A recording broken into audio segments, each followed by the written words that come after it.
رمضان رمضان رمضان يا حبيب.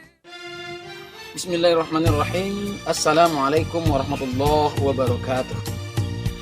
Alhamdulillahirabbil alamin wa bihi nasta'inu ala umuri dunya waddin. Tsumma ssalatu wassalamu ala sayyidina Muhammadin wa ala alihi wa ashabihi ajmain. Saudaraku seiman dan seakidah dimanapun berada, Ramadan hampir berlalu. Bekasnya perlu kita pertanyakan. Dia berlalu begitu saja, atau mungkin dia memberikan bekas pada hati, pribadi, perilaku, dan perbuatan kita. Tapi yang perlu kita sadari, hal yang paling penting kita petik dari Ramadan ini, bahwa kita mesti belajar ikhlas. Saudaraku seiman dan seakidah dimanapun Anda berada, ibarat sebatang tubuh, ikhlas merupakan darahnya. Tanpa darah, maka tubuh tak bisa berbuat apa-apa. Begitu juga nilai ibadah. Tanpa ada keikhlasannya, maka ibadah kita akan menjadi sia-sia belaka. Maka keikhlasan itu juga menentukan tingkat tinggi rendahnya ketulusan seseorang dan berapa nilai ibadahnya di sisi Allah Subhanahu wa taala. Maka oleh karena itu, pantas kiranya Rasulullah SAW katakan, innallaha la yanzuru ila suwarikum wala ila amalikum. Sesungguhnya Allah dalam memberikan nilai ibadah, pahalanya tidak berdasarkan ketampanan wajah, kecantikan, juga berapa nilai jumlah hartanya. Walakinnallaha yanzuru ila qulubikum wa ila a'malikum. Tetapi sesungguhnya Allah dalam menilai ibadah seseorang berdasarkan hati dan ibadahnya. Maka kata hati di sini yang dimaksud adalah ikhlas. Maka ikhlas ini masuk ke dalam seluruh nilai ibadah. Mau ibadah duniawi kah sifatnya, mau ibadah ukhrawi kah dia, maka ikhlas tak boleh lepas. Setiap amalan yang kita lakukan mesti ada nilai keikhlasannya. Maka pantas dalam setiap ibadah perlu kita ucapkan lillahi ta'ala. Adakah ibadah yang kita lakukan tidak disertai dengan kata lillahi ta'ala? Salat misalnya, mulai dari subuh, zuhur, sampai isya, fardu, sunnah, dan lain sebagainya, semuanya menggunakan kalimat lillahi ta'ala. Haji, zakat, puasa, semua ibadah menggunakan kalimat lillahi ta'ala. Ini menjadi dasar dan bukti bahwa amal ibadah mesti berdasarkan ketulusan hanya karena Allah Subhanahu wa ta'ala. Dalam surah Az-Zumar ayat 14, Allah Subhanahu wa ta'ala jelaskan, Qulillaha a'budu mukhlishan lahu dini. Katakan olehmu, Allah yang aku sembah secara ikhlas baginya dalam menegakkan agama. Kemudian para ulama membagi ikhlas itu menjadi 3 tingkatan. Pertama disebut dengan ikhlasnya orang-orang yang soleh. Ikhlas orang-orang yang soleh mengharapkan balasan dunia, juga mengharapkan balasan akhirat. Salahkah ini? Tentu tidak. Karena Allah berjanji dalam banyak hal, baik dalam Al-Quran maupun hadis qudsi ataupun melalui hadis Rasulullah SAW. Kita juga berharap balasan dunia. Dengan sedekah misalnya, kita berharap rizki kita semakin lancar. Dengan memperbanyak sholat duha, rizki kita semakin mantap datangnya. Mungkin dengan sedekah, dengan haji, doa kita baik di dunia untuk akhirat sekalipun diijabah oleh Allah Subhanahu wa ta'ala. Dan orang yang beriman banyak yang mengharapkan seperti itu. Sekali lagi, ini tidak salah.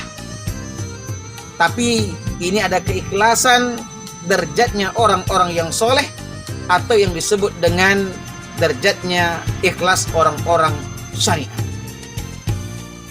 Saudaraku seiman dan seakidah rahimakumullah, andaikan kita ingin meningkatkan nilai dan tingkat keikhlasan kita, maka ada di level kedua namanya keikhlasan abrorin, yaitu keikhlasan orang-orang yang baik di mata Allah.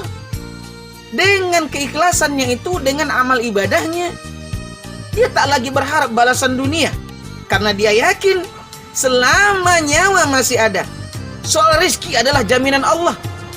Tapi yang dia khawatirkan, bagaimana dia menghadapi pertanyaan mungkar dan nakir. Yang dia khawatirkan, bagaimana nasibnya di alam barzakh nantinya. Yang dia khawatirkan, bagaimana dia menghadap Allah di yaumil hisab nanti. Maka oleh karena itu, orang-orang abrorin, dia mengharapkan balasan akhirat semata-mata. Maka kalaulah kalimat li dalam kata lillahi ta'ala bagi orang-orang yang syariat, maknanya adalah asbab. Dia perlu dasar kenapa dia melaksanakan sebuah ibadah. Tapi di level abrorin, dia tidak berbicara asbab saja, tapi dia perlu berbicara maksud. Maka makna lillahi ta'ala bagi orang-orang abrorin yang dipakai oleh jemaah tariqah adalah maksud tujuan dia beribadah adalah Allah Subhanahu wa ta'ala. Ini yang populer dalam sebuah syair dikatakan, ilahi anta maksudi wa ridhaka matlubi. Ya Allah, engkaulah tujuanku dan ridhomu yang aku cari. Saudaraku seiman dan seakidah rahimakumullah, maka inilah yang banyak diamalkan niat yang seperti ini oleh saudara-saudara kita dalam mengamalkan jemaah tariqah.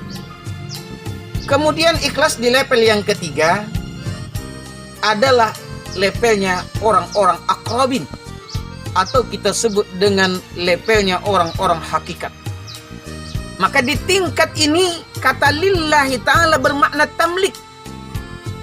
Berdasarkan firman Allah Subhanahu wa ta'ala, qul inna salati wa nusuki wa mahyaya wa mamati lillahi rabbil alamin. Katakan olehmu bahwa sesungguhnya salatku, ibadahku, hidup bahkan matiku hanyalah milik Allah Subhanahu wa ta'ala. Maka bagi orang hakikat, dia tak memperdulikan lagi Allah akan membalas kebaikannya di dunia atau Allah akan membalas kebaikannya di akhirat. Dia tak pedulikan itu. Tapi yang penting dia luruskan niat bahwa sholatnya hanya untuk Allah, zakatnya hanya untuk Allah, hajinya hanya untuk Allah. Persoalan balasannya terserah Allah Subhanahu wa ta'ala.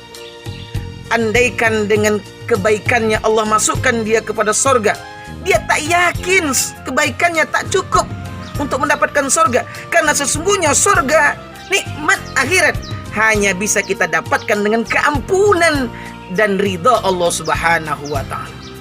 Kita tak bisa lepas dari azab Allah Subhanahu wa ta'ala kecuali dengan keampunan dan ridhonya Allah Subhanahu wa ta'ala. Saudaraku seiman dan seakidah, tiga tingkatan ini semuanya sudah bagus. Di level pertama kah kita, di level kedua kah kita, atau level ketiga, tidak ada jadi masalah. Tapi semua kita ingin menjadi yang terbaik setiap harinya. Maka oleh karena itu, mari kita asah tingkat keikhlasan kita, sehingga kita betul-betul menjadi orang yang ikhlas, bukan hanya dalam urusan akhirat, tapi juga dalam urusan dunia. Bukan saja dalam urusan ibadah mahdha, tapi juga dalam urusan ibadah ghairu mahdha. Demikian, lebih kurang mohon dimaafkan. Billahi taufiq wal hidayah. Assalamualaikum warahmatullahi wabarakatuh. Ramadan